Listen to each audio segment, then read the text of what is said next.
প্রিয় দর্শক, স্বাগত জানাচ্ছি আগামীর বাংলাদেশ অনুষ্ঠানে। আশা করি আপনারা ভালো আছেন, সুস্থ আছেন। আলোচনার শুরুতেই চলুন আমরা পরিচিত হয়ে নিই আমাদের আজকের দুজন অতিথির সঙ্গে। আজকে আমাদের সঙ্গে রয়েছেন সিনিয়র সাংবাদিক ও কলামিস্ট কাজা মাইনুদ্দিন, রয়েছেন বাংলাদেশ সাংবাদিক কল্যাণ ট্রাস্টের ব্যবস্থাপনা পরিচালক এম আবদুল্লাহ। আপনাদের দুজনকেই স্বাগত। কাজা মাইনুদ্দিন, আপনি জানেন যে রাজধানীর উত্তরা মাইলস্টোন স্কুল অ্যান্ড কলেজের বিমান বাহিনী একটি প্রশিক্ষণ যুদ্ধ বিমান বিধ্বস্তের ঘটনা আসলে গোটা বাংলাদেশ শোকে স্তব্ধ। আমরা জানি যে দুর্ঘটনার উপর মানুষের হাত নেই, কিন্তু এমন ঘটনা মেনে নেওয়া কঠিন। রাষ্ট্রীয় শোক ঘোষণা করা হয়েছে এবং আপনি এটাও জানেন নিশ্চয়ই যে এসএসসি এবং সমমানা পরীক্ষার স্থগিত করা হয়েছে। কি বলবেন? যে ঘটনা, সেটার যে শোক জাতি ভোগ করছে এবং ওই পরিবারগুলোর যে দশা হয়েছে আজকে, সেটা প্রকাশের ভাষা আসলে আমাদের নাই। আপনি বলেছেন সারা জাতি স্তব্ধ হয়ে গেছে, সত্যি সারা জাতি স্তব্ধ হয়ে গেছে। আমরা ভাবছিলাম পরিবারগুলোর কথা, কালকে সারা রাত আমরা কেউ ঘুমাতে পারিনি। এই পরিবারগুলোর আসলে আপনি সান্ত্বনা দেবেন কি দিয়ে? তাদেরকে সান্ত্বনা দেওয়ার কিছু নাই। এখন এইটা বলতে পারেন যে এটা হয়তো নিয়তির অংশ ঘটেছে, হ্যাঁ সেটা ঠিক আছে, কিন্তু আমাদের ভুলগুলো বোধ হয় পয়েন্ট আউট করা দরকার। সেটা হচ্ছে এরকম একটা জনবসতিপূর্ণ এলাকায় প্রশিক্ষণ বিমান পড়ে যাওয়া, এটা একটা উদ্বেগের বিষয়। আর একটা হচ্ছে যে ধরনের বিমান, প্রশিক্ষণ বিমান, এটা আমাদের প্রশ্ন তোলার সময় এসেছে। কারণ এটা 2013-15 এই সময়ের দিকে কেনা বিমান, তো সময়টা খুব বেশি না, এবং আপনি ভালো মানের বিমান কিনবেন, মানে যুদ্ধ বিমান কিনবেন বলে, প্রশিক্ষণ বিমান কিনবেন বলে আমরা আশা করছিলাম। সুতরাং এটা তদন্তের দাবি রাখে যে এটা কোন প্রক্রিয়ায় কেনা হয়েছিল, কারা প্রসেসের সাথে জড়িত ছিল, এবং এটা তদন্ত সাপেক্ষে আমি মনে করি যে দায়ী ব্যক্তিদেরকে এখনই আইনের অধীনে আনা উচিত এবং এটা দৃষ্টান্ত স্থাপন করা উচিত। একই সাথে আমি একটা বলতে চাই যে যেহেতু আমাদের এই তরুণদের এই দেশে আমাদের স্কুল ছাত্রদের সংখ্যা অনেক, নিশ্চিতভাবে লক্ষ লক্ষ বাচ্চা ট্রমাটাইজড হয়ে গেছে এই ঘটনায়, এতে কোনো সন্দেহ নাই। লক্ষ লক্ষ পরিবার ভয় পেয়ে গেছে। ঘটনা হয়তো আপনি সরাসরি মারা গেছে যে কজন এবং আহত হয়েছে যে কজন, তাদের সাথে অন্যরাও এর সাথে সামিল হয়েছে। কারণ প্রত্যক্ষভাবে আপনার বাচ্চা, আমার বাচ্চা হয়তো মারা যায়নি, কিন্তু আমাদের হৃদয় ভেঙে গেছে। এইটার থেকে জাতিকে বের হওয়ার জন্য আমি বলে জাতিকে আশ্বস্ত করা দরকার যে যে সমস্ত সেফটি মেজার, সিকিউরিটি মেজার এবং পরিবেশের উন্নতি করা দরকার, সে বিষয়ের প্রতি আমাদের জাতি হিসেবে মনোযোগ দেওয়ার সময় এসেছে। এম আবদুল্লাহ, আমার দেশ পত্রিকা একটি প্রতিবেদন প্রকাশ করেছে যে বিষয়ে কিছুটা আলোকপাত করছিলেন কাজা মাইনুদ্দিন, যে এভিয়েশন বিশেষজ্ঞরা বলছেন যে পৃথিবীর কোনো উন্নত দেশের জনবহুল এলাকা প্রশিক্ষণের জন্য ফ্লাইট পরিচালনা করে না, আর প্রশিক্ষণ ফ্লাইট পরিচালনা করতে হবে লোকালয়ের বাইরে, যাতে দুর্ঘটনা শিকার হলেও মানুষের জানমালের ক্ষতি না হয়। তারা আরও বলছেন যে ঢাকার শাহজালাল আন্তর্জাতিক বিমানবন্দরে প্রশিক্ষণ বিমান ও শিডিউল অনুযায়ী একই সঙ্গে একই রানওয়ে ব্যবহার করে সামরিক ও বাণিজ্যিক বিমান পরিচালনা হয়। এটা অবাক কারণ আমরা নিজেরাও জানতাম না যে সেখানে সামরিক বিমানও হয় আর অন্যান্য বিমানও হয়। এবং এরকম ঘটনা কিন্তু বাংলাদেশ ছাড়া বিশ্বের আর কোথাও নেই। দুর্ভাগ্যজনক বাংলাদেশে আছে। কি বলবেন? আমরা কিন্তু একটা শোকস্তব্ধ অবস্থায়, যেমনটি আপনি বলছিলেন, বাকরুদ্ধ অবস্থা। গত রাতে আমাদের পরিবারেরও যারা সন্তান আছে কেউই ঘুমোতে পারে না। এরকম লাখো পরিবারে ভয়াবহ একটি ট্রমাটাইজ একটা অবস্থায় এই প্রতিষ্ঠানে আমার বড় মেয়ে, বড় ছেলে দুজনেই এই প্রতিষ্ঠান থেকে পড়াশোনা করেছে। এই প্রতিষ্ঠানটির সাথে আমাদের পারিবারিক এই সম্পর্কের একটি জায়গা আছে, তো যেই কারণে আমাদেরকে আরো বেশি স্পর্শ করেছে। আমার বড় ছেলে খবর পাওয়ার পর থেকে অনেক রাত পর্যন্ত সে ওখান থেকে ফিরে আসছিল না, এরকম অবস্থা তার, সাংঘাতিকভাবে সে শক। এই অবস্থা শুধু যে যাদের সন্তান হারিয়েছেন, যাদের সন্তান এখনো হাসপাতালে কাতরাচ্ছে, শুধু সেই পরিবারগুলোকে এই শোকে স্তব্ধ করেছে। আমাদের সবার হৃদয় কিন্তু ভেঙে গেছে। এখানে প্রত্যেকটি শিশু সন্তান, প্রত্যেকটি সন্তানের আমাদের সবার সন্তান। আপনি দেখবেন যে যখন প্রথম এই ঘটনাটি আমরা প্রাথমিক সংবাদটি পাই, তখন কিন্তু বোঝা যাচ্ছিল না আসলে কি ঘটেছে। প্রথম আমি একটি ভিডিওতে আগুন দাউ দাউ করে আগুন জ্বলছিল এবং সেটা দেখে মনে হয়েছে যে এটা মাঠের মধ্যে ঘটেছে, কিন্তু পুরো ঘটনাটি কিন্তু, ঘটনার মেরিটটা বুঝে উঠতে কিন্তু কয়েক ঘন্টা লেগে গেছে। উত্তরার যেই জায়গাটাতে এই ঘটনা ঘটেছে তার পাশেই মেট্রো রেলের ডিপো, আমরা যে জনপ্রিয় যে বাহন এখন মেট্রো রেলের ডিপোটা ঠিক তার 50 গজের মধ্যেই মেট্রো রেলের প্রধান অফিস, প্রধান কার্যালয় এবং ডিপো, সমস্ত মেট্রো রেলগুলো কিন্তু ওখানেই রাতে সেখানে ডিপোতে থাকে। তার পাশেই ঠিক মেট্রো রেলের বাউন্ডারি ঘেঁষেই এলো এই স্কুলটা এবং বড় প্রতিষ্ঠান। এটার উত্তরাতে এই প্রতিষ্ঠানের অনেকগুলো শাখা আছে, 8-10টি। এটা অনেক বড় প্রতিষ্ঠান মাইলস্টোনের। আমি যতটুকু জানি তাদের ছাত্র সংখ্যা প্রায় 8-10 হাজারের কম না, আরো বেশিও হতে পারে। এক সময় শুনেছিলাম 15-20 হাজার স্টুডেন্ট এই প্রতিষ্ঠানের সাথে আছে। এটা হল তাদের মেইন ক্যাম্পাস। এছাড়া তাদের ভাড়া ভবন আছে আরো অন্তত পক্ষে 8-10টা জায়গায় তাদের ইংলিশ মিডিয়াম আছে।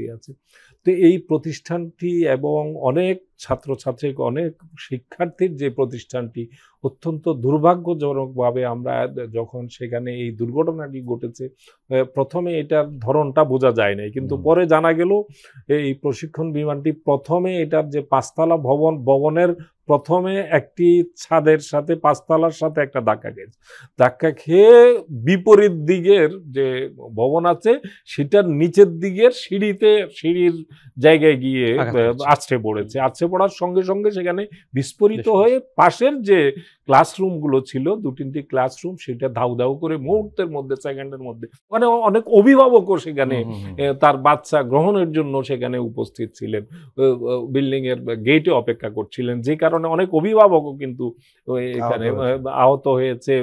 সম্ভবত আমি জানি না যে নিহতের তালিকায়ও থেকে থাকতে পারে। যে একজন শিক্ষক তার নিজের জীবনকে উৎসর্গ করে 20টি বাচ্চাকে কিন্তু তিনি রক্ষা করেন। তিনি যখন মেহেরিন চৌধুরী, তিনি তার প্রায় 70% বার্ন হয়ে গেছে। ওই অবস্থায় তিনি বাচ্চাদেরকে সেখানে নিজের জীবন বাঁচানোর চেষ্টা না করে বাচ্চাদেরকে তিনি বের করে দেওয়ার জন্য সেখানে এই এত বড়, এটা যে কত বড় আত্মত্যাগ, তার প্রতি আমরা আজকের অনুষ্ঠানের পক্ষ থেকে, আজকের আমাদের পক্ষ থেকে, অনুষ্ঠানের পক্ষ থেকে আমরা তার প্রতি অতল শ্রদ্ধা জানাচ্ছি। এই যে তার আত্মত্যাগ, আত্মদান, এটা কিন্তু আমাদের সামনে একটা বিরাট দৃষ্টান্ত। তিনি নিজে বাঁচতে চাইলে হয়তো তার এতটুকু মানে হয়তো বা তাকে বাঁচানো যেত, কিন্তু পরবর্তীতে তিনি বাচ্চাদেরকে বাঁচাতে গিয়ে বার্নটা অনেক বেড়ে গেছে এবং যে কারণে তিনি রাতেই ইন্তেকাল করেছেন। নানান ধরনের বিভ্রান্তিকর তথ্য কিন্তু এই দুর্ঘটনাকে কেন্দ্র করে ছড়াচ্ছে। বিমান দুর্ঘটনা, এই জাতীয় দুর্ঘটনা এবং প্রশিক্ষণ বিমান দুর্ঘটনার আপনি বিবিসির একটা রিপোর্ট দেখবেন যে মানে গত 10 বছরের মধ্যে 8টি এ ধরনের প্রশিক্ষণ বিমান দুর্ঘটনা ঘটেছে। এই প্রশিক্ষণ বিমানের দুর্ঘটনাই হলো 8টি মানে সাম্প্রতিক সময়। এর মধ্যে কোনোটা যশোরে ঘটেছে, কোনোটা টাঙ্গাইলে ঘটেছে, কোনোটা বিভিন্ন জায়গায়, চট্টগ্রামের কর্ণফুলী নদীতে একটা দুর্ঘটনা ঘটছে। এই ঘটনাগুলো কিন্তু একের পর এক ঘটেছে। গতকালের ঘটনাটি অত্যন্ত বেদনাদায়ক জায়গায় চলে গেছে, কারণ সেটি একটি শিক্ষা প্রতিষ্ঠানে, যেখানে কোমলমতি বাচ্চারা সেখানে রয়েছে, সেখানে গিয়ে আছড়ে পড়েছে। উড্ডয়নের কিন্তু মাত্র 11 মিনিটের মাথায় কিন্তু এটা আছড়ে পড়ে এবং সেটার এই উড্ডয়নের আগে এটা যথাযথভাবে পরীক্ষা করা হয়েছিল কিনা, এটা কিন্তু একটা বিরাট প্রশ্ন। এবং সেই পাইলটের ব্যাপারে বলা হচ্ছে, যিনি নিজেও অত্যন্ত মেধাবী পাইলট হিসেবে তিনি কেবলমাত্র তার প্রশিক্ষণটা কমপ্লিট করে গতকালের উড্ডয়নটা ছিল তার লাস্ট উড্ডয়ন এবং একা উড্ডয়ন। এটা কিন্তু ধারাবাহিকভাবে পাইলটদের যে প্রশিক্ষণ কার্যক্রম থাকে, এটার সর্বশেষ ধাপ ছিল গতকাল, যে তাকে একা উড্ডয়ন করতে দেয়া হবে। এবং একই সঙ্গে এখানে একটি যে প্রশ্নটি আসছে যে এটা জনবহুল এলাকায় করার ব্যাপারে, সেই নিয়মের মধ্যেই, নীতিমালার মধ্যেই নাকি আছে যে এই লাস্ট যে উড্ডয়নটা এটা আরবান এলাকায় করা হয় সব সময়। তো এটা কতটুকু সমর্থনযোগ্য, এটা যদি নীতিমালায় থাকো, আমি মনে করি যে এটা কোনো যৌক্তিকতার মানদণ্ডে কিন্তু ধোপে টিকে না এই ধরনের কথা, যে তার লাস্ট উড্ডয়নটা একটা জনবহুল এলাকায় হবে, আরবান এলাকায়, এটা কিন্তু এটা যুক্তি দিয়ে এটা কিন্তু মানুষকে বোঝানো যাবে না। দুর্ভাগ্যজনক ব্যাপার হচ্ছে যে রিপোর্টটির কথা আপনি বললেন, আমরা এটা বিস্ময়কর একটা ব্যাপার। একটি আন্তর্জাতিক বিমানবন্দর যেটার ব্যস্ততা দিনে দিনে বাড়ছে, সেই একই বিমানবন্দরে একই রানওয়েতে যুদ্ধ বিমানও উড্ডয়ন করে, সেখানে যাত্রীবাহী বিমান যেটা রেগুলার সেই বিমানও উড্ডয়ন করে। এটা পৃথিবীর কোথাও যেমনটি লেগেছে আমার দেশের রিপোর্টে, যে পৃথিবীর কোথাও এ ধরনের মানে নজির পাওয়া যাবে না। আমরা উন্নয়নের এত জয়গান করতে করতে আমরা গলা শুকিয়ে ফেলি। বিগত আমলে আমরা দেখেছি যে নানান ধরনের বড় বড় বিমানবন্দর স্থাপনের গল্প শোনানো হয়েছে। একবার আড়িয়াল বিলে যে সেখানে বিশাল এক বিমানবন্দর হবে অমুকের নামে। এই কারণে এখানে আসলে তো আমাদের লক্ষ্যটা যদি মানুষের কল্যাণে হতো তাহলে কিন্তু এটা নিয়ে বিতর্ক হতো না, কিন্তু একজনের নামে করতে হবে, সবচেয়ে বিশ্বের বড় বিমানবন্দরটি অমুকের নামে করতে হবে। আপনি দেখেছেন যে বিমানবন্দরে একটা থার্ড টার্মিনাল করেছে। থার্ড টার্মিনালে এ পর্যন্ত 22,000 কোটি টাকা এই থার্ড টার্মিনালে খরচ। একটা টার্মিনাল, একটা বিমানবন্দর করতেও পৃথিবীর বড় বড় কস্টলি বিমানবন্দরগুলোতেও 10,000 12,000 কোটি টাকার বেশি একটা নতুন বিমানবন্দর করতে খরচ হয় না। কিন্তু একটা থার্ড টার্মিনালের মানে নামে লুটের জন্য সেখানে 22,000 কোটি টাকা ব্যয় দেখানো হয়েছে, যেটা এখনো পর্যন্ত চালু করা যাচ্ছে না। নানান ধরনের সমস্যা এখনো পর্যন্ত সমাধান করা যাচ্ছে না। তো এই যখন লুটেরা শাসক গোষ্ঠী, যখন তারা মানুষের কল্যাণের কথা চিন্তা বাদ দিয়ে যখন লুটের চিন্তা থেকে প্রজেক্ট নেয়, তখনই কিন্তু এমনটা হতে পারে। আপনি যে কথাটি বললাম যে একই রানওয়েতে কি করে এটা সম্ভব যে পূর্ব দিক থেকে একটা যাত্রীবাহী বিমান উড্ডয়ন করবে, আরেক দিক থেকে যুদ্ধ বিমান, পশ্চিম দিক থেকে যুদ্ধ বিমান এবং প্রশিক্ষণ বিমানগুলো সেখান থেকে হচ্ছে। আর প্রশিক্ষণ বিমানের যে কোয়ালিটির কথা বলা হচ্ছে, এটা বিগত ফেসিবাদী লুটেরা সরকারের সময়, এবং সেই বিমান কেনার ক্ষেত্রে কি ধরনের মানে দুর্নীতির আশ্রয় নেওয়া হয়েছে এই বিষয়গুলো আমরা জানি। এই যে সামরিক যে সমরাস্ত্র ক্রয়, বিমান ক্রয়, এগুলার ক্ষেত্রে কিন্তু বড় আকারে লুটের একটা ব্যাপার স্যাপার থাকে। এখন সেই কারণে এখানে কোনো মানের দিক থেকে কোনো কম্প্রোমাইজ করা হয়েছে কিনা এই বিষয়গুলো একই সঙ্গে এই প্রশ্নগুলো আসছে মানুষের সামনে, এবং সেটা তদন্ত করে সেটার ব্যাপারেও আমি মনে করি যারা দায়ী সেই ব্যবস্থাগুলো নেয়ার দরকার। এই দুর্ঘটনায় যারা হারিয়েছি, আমাদের যেসব কোমলমতি বাচ্চাদেরকে আমরা হারিয়েছি, তাদের পরিবারকে সান্ত্বনা দেওয়ার আমাদের ভাষা নাই। আমরা আশা করি আল্লাহ তাদেরকে ধৈর্য ধারণ করার ক্ষমতা দিবেন। এবং এখনো পর্যন্ত নানান ধরনের বিভ্রান্তি ছড়ানো হচ্ছে, কিন্তু সেখানে কোনো রকম কাউকে পাওয়া যায় না। এরকম দুই একটি ঘটনা যেটা আছে সেটা মনে করা হচ্ছে, যেগুলোকে এখনো আইডেন্টিফাই করা যাচ্ছে না, একদম কয়লা হয়ে গেছে। এগুলো ডিএনএ টেস্ট ছাড়া সেগুলো হয়তো আইডেন্টিফাই করা যাবে না। সে ধরনের হয়তো 2-4টি ঘটনা থাকতে পারে। এটা তো কোনো জনবহুল এলাকায় বাজারের মধ্যে পড়ে নাই যে অপরিচিত লোকজন মারা গেছে, এটার হিসাব না দিলেও চলবে।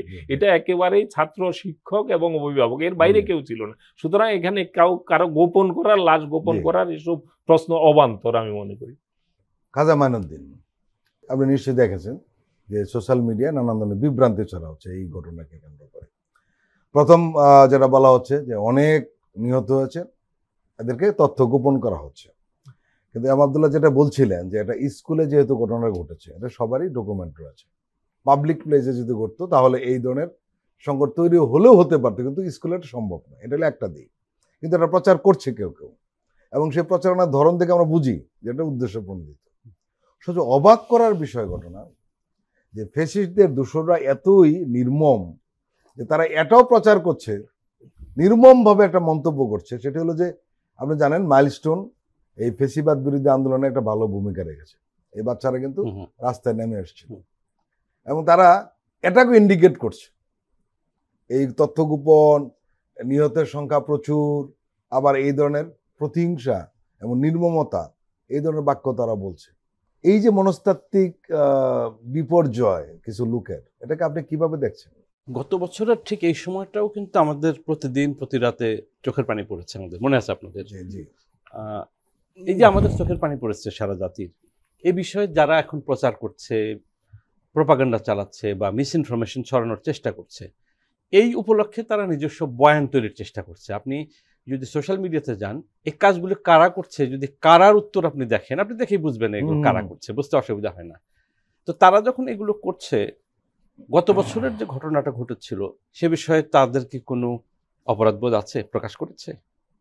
অনেকে ক্ষমা চাওয়ার কথা বলেন টলেন, কিন্তু যিনি অপরাধবোধে ভুগছেন না বা যারা অপরাধবোধে ভুগছেন না তাদেরকে ক্ষমা চাওয়ার বা ক্ষমা পাওয়ার কোনো প্রাসঙ্গিকতা আছে?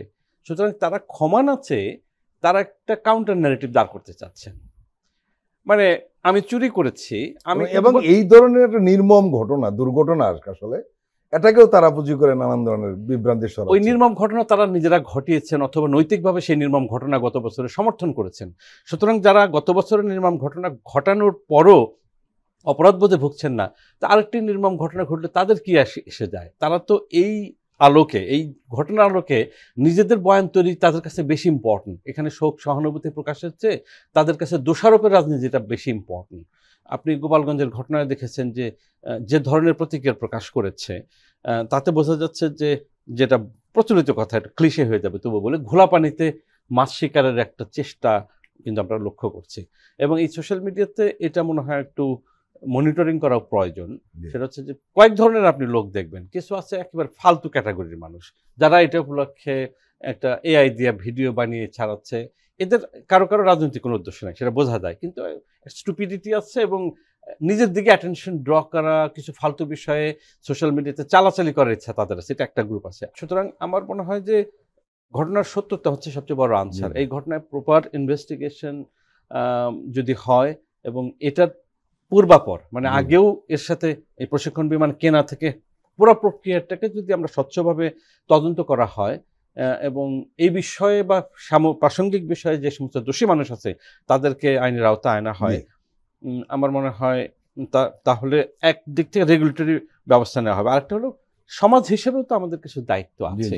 একটা ভালো জিনিস আমি লক্ষ্য করেছি কালকে, সেটা হচ্ছে যে কিছু মানুষ কিন্তু বলেছে যে এআই দিয়ে এই সমস্ত মানে আর্টিফিশিয়াল ভিডিও ছড়াবেন না, তারপরে খামাখা হাসপাতালের কাছে গিয়ে ভিড় করবেন না, খামাখা আপনি নুইসেন্স ক্রিয়েট করবেন না। এটা তো সোশ্যাল মিডিয়াতে ছিল, তার মানে সোশ্যাল মিডিয়াতে ডিসেন্ট মানুষও আছে। এটা আমাদের জন্য একটা মানে পজিটিভ দিক, পজিটিভ দিক আমাদের জন্য আছে। আমার মনে হয় যে এখন ভিন্ন আলোচনার চেয়ে একটু জাতি হিসেবে আমাদের জন্য নিজেদের দিকে ফিরে তাকানো দরকার।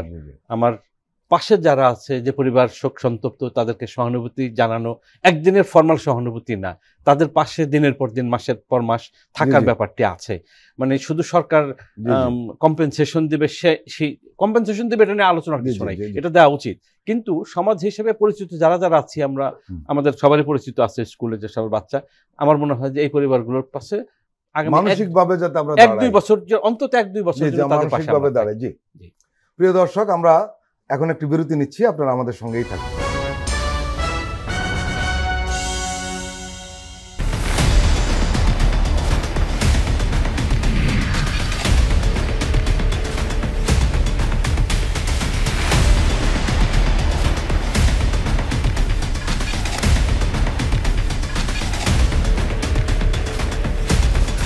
নিপীড়নের স্মৃতি, প্রযোজনা মোহাম্মদ হাসান রিয়াদ ও গোলাম মোর্শেদ। দেখবেন প্রতি শুক্র ও শনিবার সন্ধ্যা 7টায়।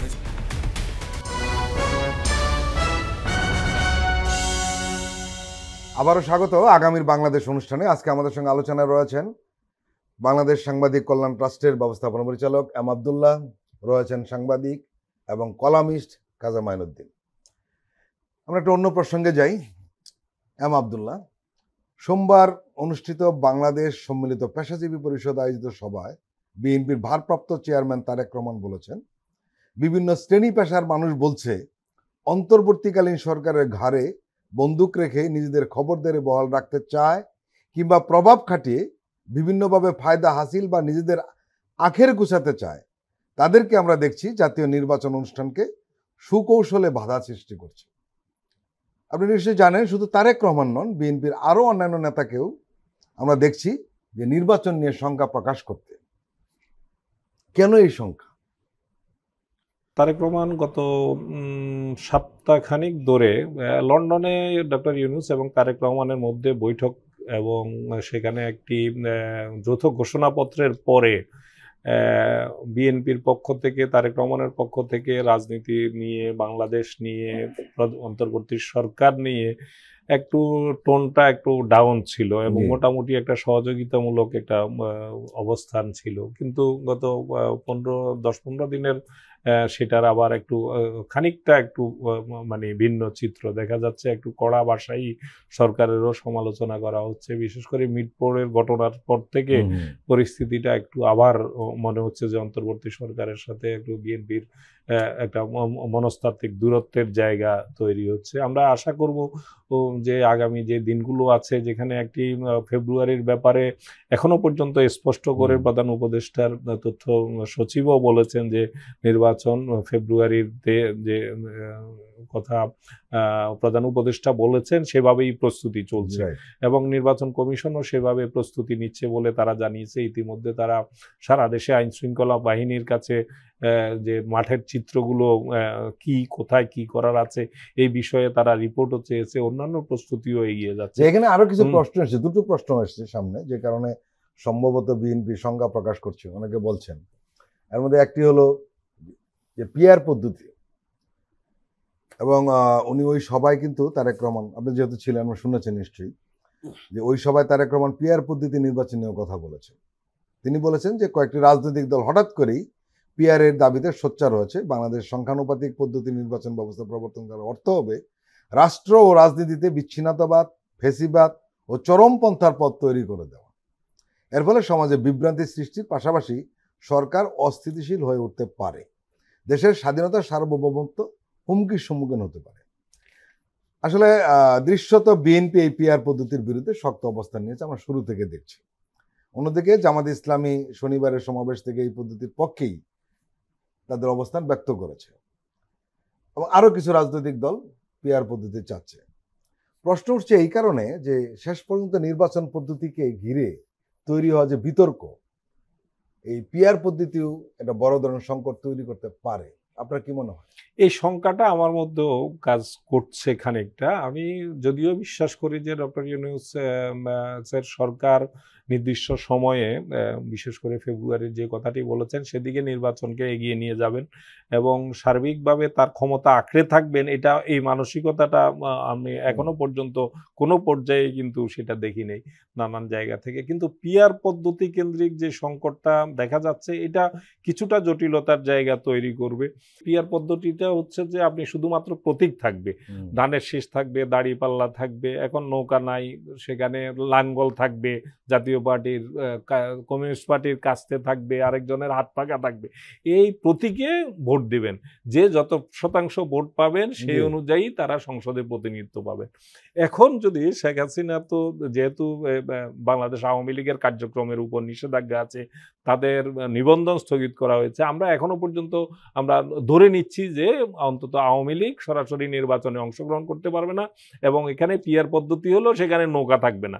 ধরুন যে পিআর পদ্ধতি হলো, তারপরে নৌকা থাকলো না, যদি শেখ হাসিনা নির্বাচনের ঠিক 11th আওয়ারে নির্দেশনা দিয়ে দেন যে তোমরা সবাই লাঙ্গলে ভোট দিয়ে দাও, আওয়ামী লীগের সব নেতাকর্মীর প্রতি আহ্বান জানাচ্ছি, ভোটারদের প্রতি আহ্বান জানাচ্ছি, তারা লাঙ্গলে ভোট দিবে, অথবা কাছে কমিউনিস্ট পার্টি তারা আরো কাছাকাছি তাদের আদর্শিক দিক থেকে বা তাদের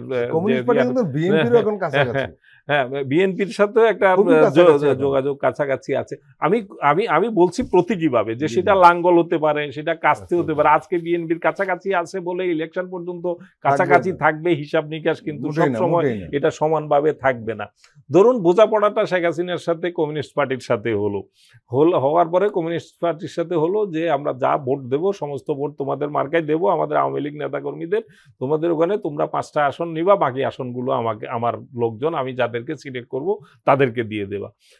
অথবা লাঙ্গলের সাথে জাতীয় পার্টির সাথে হলো, কারণ জাতীয় পার্টি আমরা জানি দিল্লির কানেকশনটা জাতীয় পার্টির সাথে অত্যন্ত গভীর।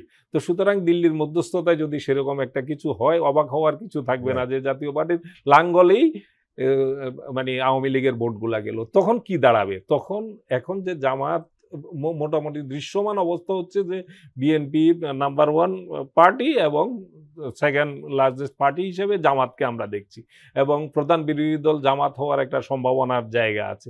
তখন তো আমি মনে করি যে এই পিআর পদ্ধতির মাধ্যমে বরং এই এই ভোটের যে অংশটা, এটা জামাতকে ছাড়িয়ে যাওয়ার সম্ভাবনাই বেশি। এবং আমি এখানে আরেকটা কথা আমি যেটা উল্লেখ করছি, যে এখন ইতিমধ্যে যে জরিপগুলো দেখানো হয়েছে, এখানে আওয়ামী লীগকে থার্ড দেখানো হয়েছে, কেউ কোথাও বলা হয়েছে 14%, কেউ 10%।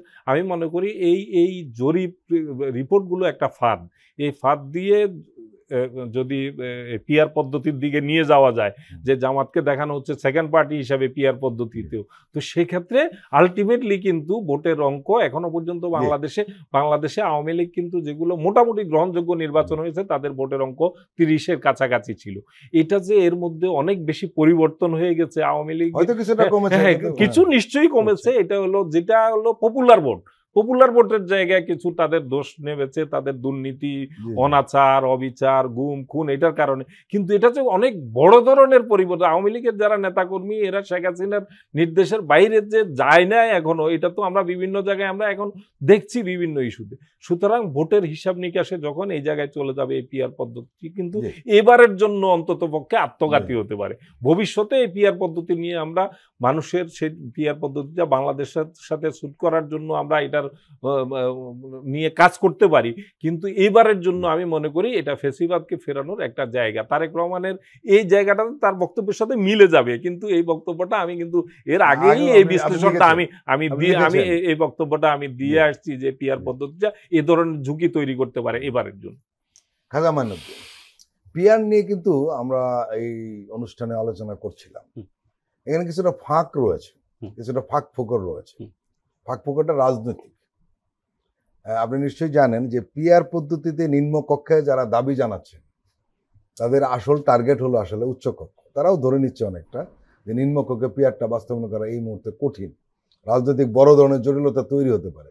যারা কিছু ইঙ্গিত দিয়েছেন এম আব্দুল্লাহ, তারা চাচ্ছিলেন যে, আমি যতটুকু গণমাধ্যম কর্মী হিসাবে খোঁজ রাখি, সেটি হলো যে তারা চাচ্ছে যে নিম্নকক্ষের দাবিটা যদি জোরালো করা হয় তাহলে উচ্চকক্ষে সেটা থাকবে। উচ্চকক্ষে আরেকটা সুবিধাও রয়েছে, বিএনপির মিত্র দলগুলো যারা পরিচিত তারাও কিন্তু উচ্চকক্ষে পিআর চান, যার কারণে আপনি নিশ্চয়ই দেখেছেন যে সালাউদ্দিন আহমেদ, যিনি জাতীয় ঐক্যমত্য কমিশনের সঙ্গে আলোচনা করছেন বিএনপির পক্ষ থেকে, উনি কিন্তু শেষ পর্যন্ত বলছেন যে উচ্চ কক্ষেরই দরকার নেই। কারণ হলো এমন অবস্থা দাঁড়িয়েছে যে উচ্চ কক্ষে শুধু বিএনপি আর বাকি সবাই পিআর চান, এবং শেষ পর্যন্ত এটা অনেকে পক্ষে মত দিয়েছেন যে নিম্নকক্ষে না হলে উচ্চ কক্ষে যাতে পিআর পদ্ধতিটা থাকে।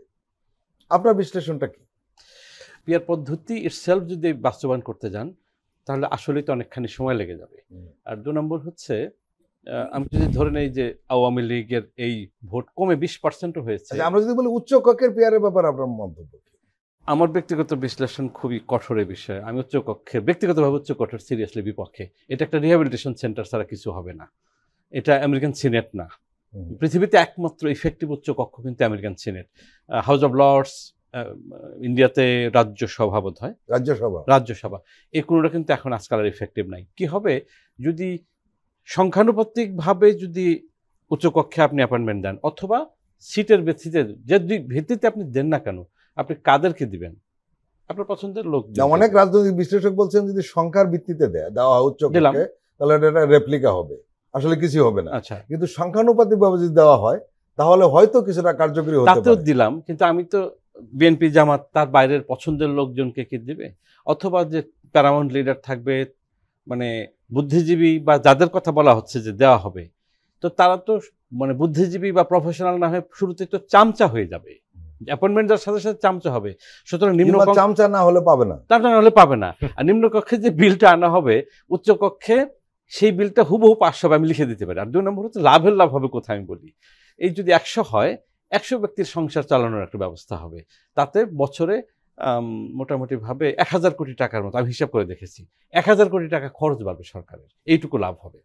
সো এইটা একটা বিষয় গেল। আরেকটা হলো, আমার মনে হয় পিআর পদ্ধতির রাজনৈতিক ডিবেটটা ওই লেভেলে নাও যেতে পারে। আপনি গত 2-3 দিন আগে জামাত ইসলামের যে মিটিংটা লক্ষ্য করেছেন, জামাতের আমির, যদিও উনি অসুস্থ হয়ে পড়েছিলেন, উনি কিন্তু পিআর পদ্ধতি বলেছেন, কিন্তু খুব জোরে সোরে সেভাবে বলেছেন। হয়তো বলতেন কিন্তু অসুস্থতার কারণে বলেছেন, যেমন ওনাদের এখন যে নায়েবের আমির বলেছেন, কিন্তু জামাত তো একমাত্র প্লেয়ার না রাজনীতিতে। এখানে বিএনপি বা অন্যান্য পার্টির ওপিনিয়ন নেওয়ার ইস্যু আছে, বিএনপি একটা বড় স্টেক হোল্ডার।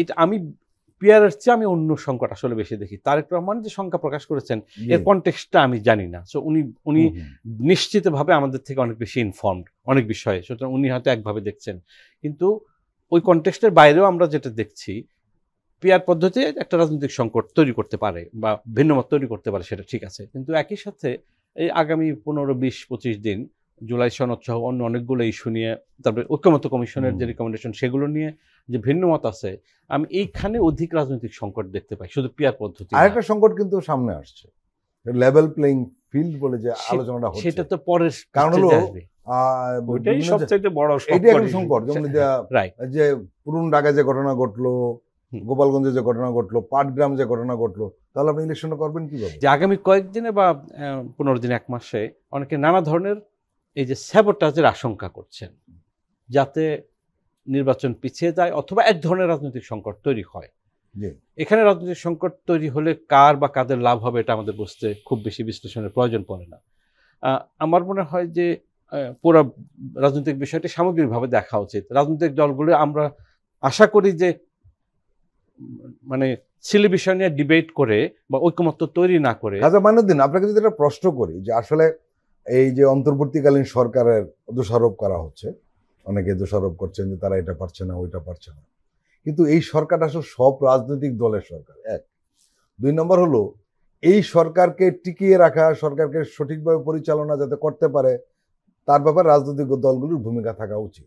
এবং আমরা যে প্রসঙ্গটা বারবার এখানে বলছি সেটা হলো আসলে বিএনপি, এনসিপি, জামাত ইসলামের আধা সরকার, তাদের দায়িত্ব রয়েছে, রাইট? কিন্তু আপনি কি মনে করেন যে একটি গণতান্ত্রিক প্রক্রিয়া বা নতুন বাংলাদেশ গড়ার যে প্রক্রিয়াটা শুরু হয়েছে, সেই প্রক্রিয়াটাকে স্মুথ করা অথবা সামনে এগিয়ে নেওয়ার জন্য রাজনৈতিক দলগুলির যে ভূমিকা থাকা উচিত সেটি কি আর রয়েছে বা তারা সেই ভূমিকা পালন করছে? এটা আমি সরাসরি উত্তর দেব না। যেমন প্রফেসর ইউনূসের কথা আমি পরিষ্কার করে বলতে পারি, উনি নির্বাচন দিবেন এই সম্পর্কে আমার মধ্যে একটু সন্দেহের অবকাশও নাই। উনি নির্বাচন দেওয়ার ব্যাপারে আপনারা একই করবেন আমার সাথে, যে উনি অত্যন্ত সিনসিয়ার। ফেব্রুয়ারিতে ইলেকশন দিতে ওনার কোনো সমস্যা নেই, যদি কোনো কারণে ফেব্রুয়ারিতে হয় এপ্রিলে গিয়ে হতে পারে, কোনো অসুবিধা নেই। এটা নিয়ে রাজনৈতিক সংকট হবে বলে আমি মনে করি না। সুতরাং ওনার সিনসিয়ার, ওনার দুটো চাওয়া রয়েছে, কিন্তু সংস্কার এবং বিচার করা, এই দুটো না করতে পারলে এই শহীদদের প্রতি বেইমানি করা হবে। বিচার কে না চায়, বিচার যদি আপনি মনে মনে নাও চান পাবলিকলি আপনি বিরোধিতা করতে পারবেন না। আপনি সংস্কার যদি মনে মনে নাও চান আপনি পাবলিকলি বিরোধিতা করতে কঠিন হবে, আপনি বিরোধিতা করতে পারবেন না। সেই বাস্তবতাটা মাথায় রাখতে হবে। আরেকটা হলো যে এই সরকার ক্ষমতায় এসেছিল কিন্তু আপনারা যেটা বললেন লেভেল প্লেইং ফিল্ড, আমি যদি ধরেও নেই নির্বাচন একটা অন্যতম বড় উদ্দেশ্য ছিল। প্রথমত শেখ হাসিনার পতন হয়েছে, শান্তি প্রতিষ্ঠা, অর্ডার প্রতিষ্ঠা, দেশের ডিসিপ্লিন আনা, ইকোনমি ঠিক করা, এগুলো তো অন্যতম এজেন্ডা, এবং বিচার করা। অফকোর্স ইলেকশন, এর মধ্যে ইলেকশন একটা বড় ইস্যু। আপনি যদি শুধুমাত্র ইলেকশনকেও 1 নম্বর এজেন্ডা ধরেন তাহলে তো সেই নির্বাচনের পরিবেশ করার জন্য আপনার সংস্কার লাগবে, লেভেল প্লেইং ফিল্ড লাগবে, বিচার লাগবে। সুতরাং এটা কিন্তু কেউ বলার চেষ্টা করেছেন, রাজনীতিবিদরা বলেছেন, তারা আমার অনেক শ্রদ্ধেয় মানুষ যারা বলেছেন, আমি খুব দুঃখ পেয়েছি তারা এটা বলেছেন যে মিউচুয়ালি এক্সক্লুসিভ না, ইন্টার রিলেটেড। আপনার নির্বাচনের সাথে সংস্কার, বিচার, প্রতিটা জিনিস level playing field inter related. সুতরাং আমার কাছে মনে হয় যে আমরা এইসব বিতর্কের চেয়ে অধিক বিতর্ক, আপনি যে প্রশ্নটা করেছিলেন যে দায়িত্বের বিষয়ে, রাজনৈতিক দলগুলোর যেরকম দায়িত্ব আছে, আমি বলবো গ্যাপ আছে। গ্যাপটা কোথায়? যেহেতু প্রফেসর ইউনূস এবং তার অ্যাডভাইজারি কাউন্সিল দায়িত্বে আছেন এবং অন্যান্য যারা দায়িত্ব পেয়েছেন, আমি মনে করি এখানে রাজনৈতিকভাবে আরও মানে যাদের রাজনৈতিক স্কিল আছে, রাজনৈতিক নেটওয়ার্কিং আছে, রাজনৈতিক নেগোসিয়েশন করার মতো ক্যাপাসিটি আছে, এরকম বেশ 2-4-10 জন মানুষকে এখানে ইনভলভ করার সুযোগ আছে। কারণ আপনি রাজনীতিকদের যখন এনগেজ করবেন, রাজনৈতিক ভাষা আপনাকে কথা বলতে হবে, রাজনীতির ভাষা আপনাকে বুঝতে হবে, রাজনৈতিক নেগোসিয়েশন করার মতো ক্যাপাসিটি আপনার থাকতে হবে। আমি মনে করি সেখানে একটু গ্যাপ আছে। প্রিয় দর্শক, আমরা আবার একটু বিরতি নিচ্ছি, আপনারা আমাদের সঙ্গেই থাকুন।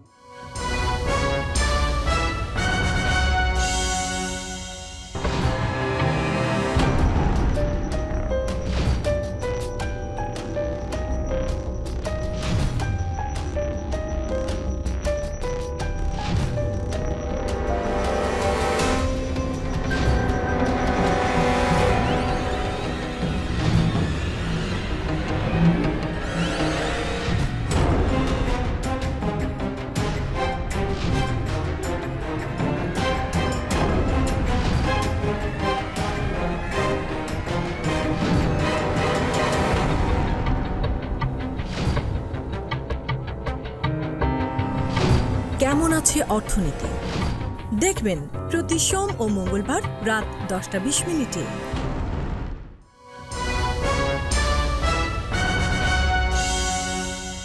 আবারও স্বাগত আগামীর বাংলাদেশ অনুষ্ঠানে। আজকে আমাদের সঙ্গে আলোচনা রয়েছেন বাংলাদেশ সাংবাদিক কল্যাণ ট্রাস্টের ব্যবস্থাপনা পরিচালক এম আবদুল্লাহ, রয়েছেন সিনিয়র সাংবাদিক ও কলামিস্ট খাজা মাইনুদ্দিন। এম আবদুল্লাহ, রাজনৈতিক দলগুলির দায়িত্বশীলতা নিয়ে কথা বলছিলাম আমরা, কিন্তু ইদানিং আমরা দেখছি যে ধরনের কথাবার্তা একজন আরেকজনের বিরুদ্ধে বলছে, সেখানে প্রতিযোগিতার মাত্রাটি নেই, প্রতিদ্বন্দ্বীর মাত্রাটিও নেই, একেবারে শত্রু ভাবাপন্ন। এবং কেউ কেউ এমন সব কথা বলছেন যেগুলো আসলে অবাক হতে হয়। বিশেষ করে সব দলের পক্ষ থেকেই এরকম কথাবার্তা বলা হচ্ছে। বড় দল হিসেবে বিএনপির নেতারা আরো বেশি বলছেন। আপনি নিশ্চয়ই জানেন যে অবস্থাটা এমন দাঁড়িয়েছে এই দলটির মধ্যে যে স্থায়ী কমিটির কোনো সদস্য স্থায়ী কমিটিরই সিনিয়র সদস্যদের পাত্তা দিচ্ছেন না। এরা শুধু ভেতরে না, আমরা বাইরেও লক্ষ্য করেছি। এক, অনেক নেতা আবার এমনভাবে কথা বলছেন আওয়ামী লীগ যেভাবে কথা বলত। আপনি নিশ্চয়ই জানেন এক সময় নারায়ণগঞ্জের গডফাদার শামীম ওসমান বলেছিলেন যে বিএনপি কিয়ামত পর্যন্ত ক্ষমতায় আসবে না। আমরা দেখলাম যে বিএনপির স্থায়ী কমিটির সদস্য গয়েশ্বরা একই কথা বলছেন যে কিয়ামত পর্যন্ত জামাত ক্ষমতায় আসবে না। বিএনপি নেতারা স্লোগান দিচ্ছেন আমি কে তুমি কে, বাঙালি বাঙালি। রাজনৈতিক বিশ্লেষকরা বলছেন যে বিএনপির ভেতর আদর্শিক দৈন্য দশা তৈরি হয়েছে, কারণ এই দলটি এই মুহূর্তে সবচেয়ে বেশি দায়িত্বশীল ভূমিকা রাখা উচিত বলে মানুষ প্রত্যাশা করে, কারণ এদেরই ক্ষমতা আসার সবচেয়ে বেশি সম্ভাবনা। এই গোটা বিষয়টিকে আপনি কিভাবে দেখছেন? দেখুন, আমরা তো রাজনীতি দেখে, রাজনীতির পরিণাম পরিণতি দেখে আমরা শিক্ষা নিই না, এটাই আমাদের সবচেয়ে বড় সমস্যা। হ্যাঁ, ইতিহাস থেকে শিক্ষা নেয় না, তো আমরা পরিণাম পরিণতি দেখেও আমরা শিক্ষা নিই না। শেখ হাসিনার ব্যাপারে সবচেয়ে বড় কথা কি ছিল, তার জবানের জন্যই আর কারো শত্রুর দরকার হতো না। এবং আপনি যদি জুলাই আন্দোলন, আগস্ট বিপ্লব, এই সব কিছু দেখেন, এটাও কিন্তু সেই জবানে ওই এক বাক্য থেকে কিন্তু স্ফুলিঙ্গটা সেভাবে বিস্ফোরিত হয়ে।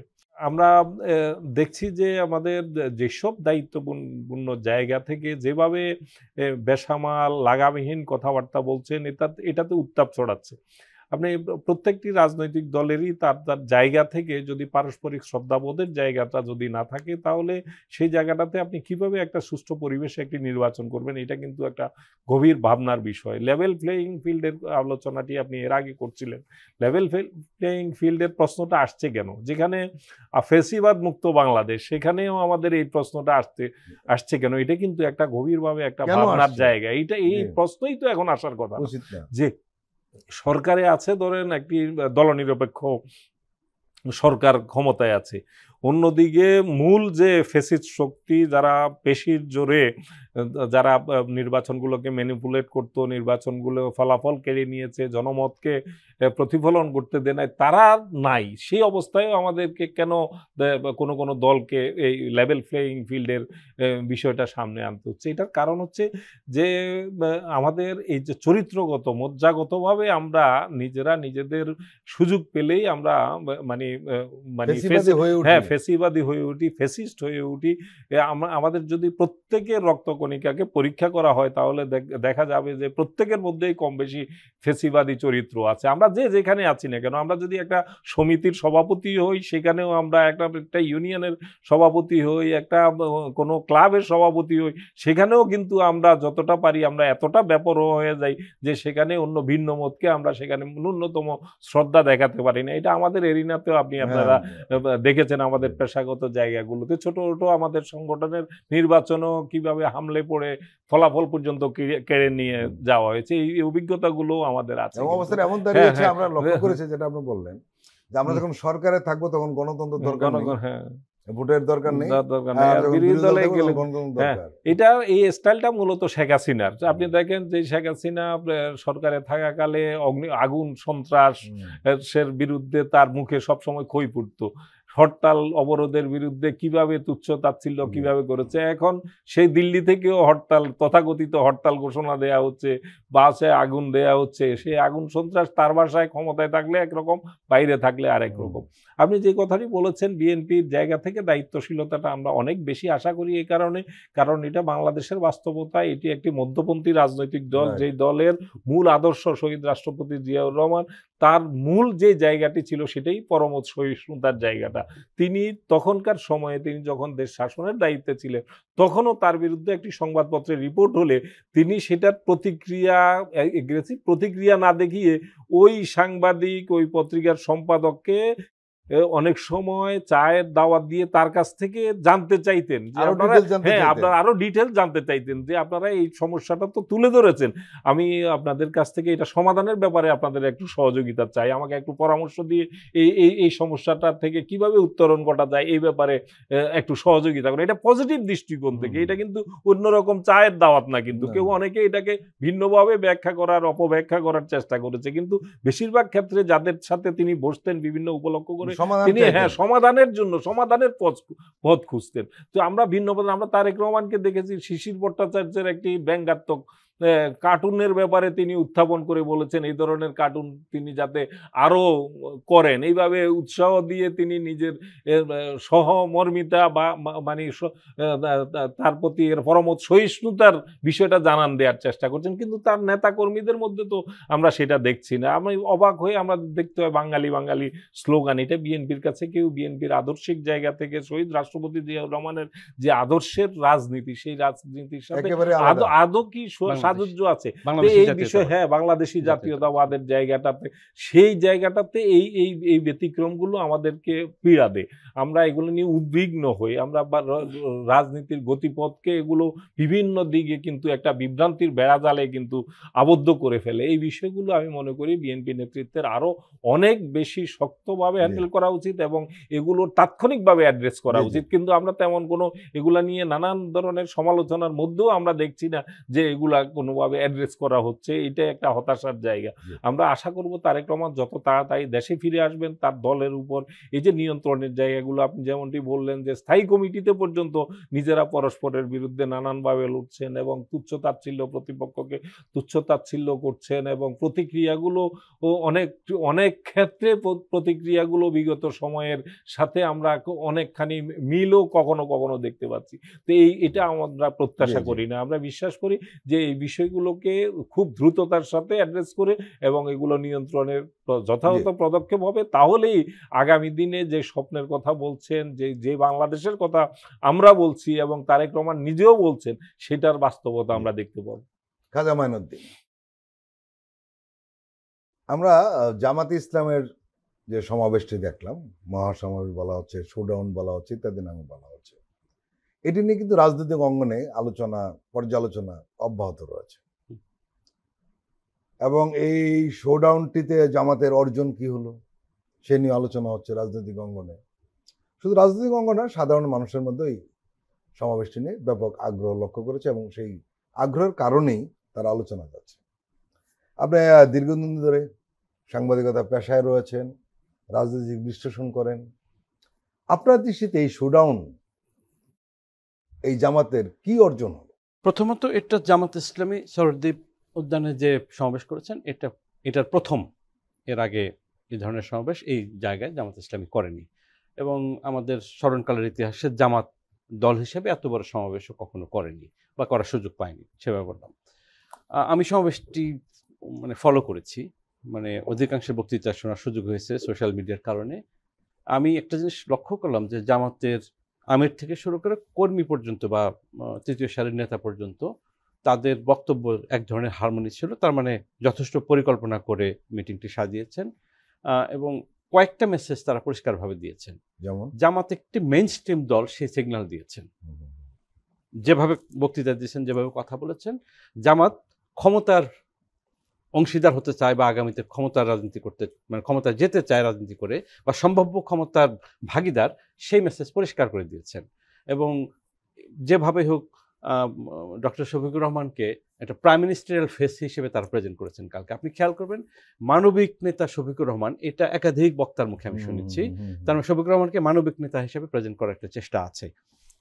একই সাথে রাজনৈতিক দর কষাকষিতে জামাতকে বাদ দেওয়া যাবে না, এই মেসেজ দেওয়ার চেষ্টা করেছেন জামাতের নেতারা। এবং আরেকটা হচ্ছে যে আপনি মিটিংয়ের ধরনটাও দেখেন যে শুধু সোহরাওয়ার্দী উদ্যান কিন্তু না, সোহরাওয়ার্দী উদ্যানের বাইরে অনেক জায়গায় কিন্তু জামাতের কর্মীরা বিস্তৃত ছিল। খুবই লক্ষ্য করে দেখবেন অধিকাংশ নেতাকর্মী শুকনো খাবার নিয়ে এসছেন নিজেদের, মানে অন্য বড় দলের ক্ষেত্রে যেটা হয় বিরিয়ানি বা যেটা বিরিয়ানি দেওয়া হচ্ছে দুরকমই ছিল, খুব কম সেটা, কিন্তু শুকনো খাবারের মাত্রাটা বেশি। আরেকটা হলো কর্মীদের চাঁদাবাজি যাতে সম্ভাব্য বা কাউকে একটু হেন করা, কাউকে কোনো ধমক দেওয়া, দোকানদার বা অন্য এরকম কোনো ঘটনা তো ঘটেনি, বরং এটা খুব খুব চমৎকারভাবে নিয়ন্ত্রণ করেছে। এটা আমি বলবো জামাতের পরিকল্পনা অংশ। একটা মিটিংয়ের একটা মডেল দিতে পেরেছে জামাত, সেটা কিন্তু অন্য দলের জন্য একটা শিক্ষণীয় ব্যাপার হবে, অথবা হয়তো কোনো কোনো দল চ্যালেঞ্জ ফিল করবে, এটা জামাত করতে পেরেছে। ফলে আমার মনে হয় যে এই মিটিংটা আগামী রাজনীতির জন্য একটা মাইলফলক হয়ে থাকবে। আপনি চ্যালেঞ্জের কথা বলছিলেন, চ্যালেঞ্জ নিয়ে বেশ আলোচনা হয়েছে যে এত বড় সমাবেশ অন্য কোনো রাজনৈতিক দল করতে পারবে কিনা এরকম সুশৃঙ্খলভাবে, সেই প্রশ্ন উঠেছে। চ্যালেঞ্জ নানামুখী, শুধু নাম্বারের চ্যালেঞ্জ না, আপনি বলছেন সুশৃঙ্খল করাটা, এটা একটা চ্যালেঞ্জ।